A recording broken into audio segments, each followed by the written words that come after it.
The project will offer people a glimpse into the lives of Muslim Wisconsinites. The Wisconsin Muslim Project was officially launched today. The ongoing exhibit includes a traveling photography show and a PBS Wisconsin special meant to build bridges of understanding between Muslims and non-Muslims. Nonprofit organization We Are Many United Against Hate is a partner in the project.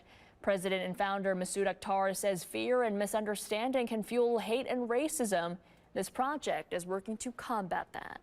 Generally speaking, some people have misconceptions about Islam and Muslim. So this whole thing is designed to change it. Whether there are portraits that we are trying to do, engagement that we are talking about, or doing whatever is necessary.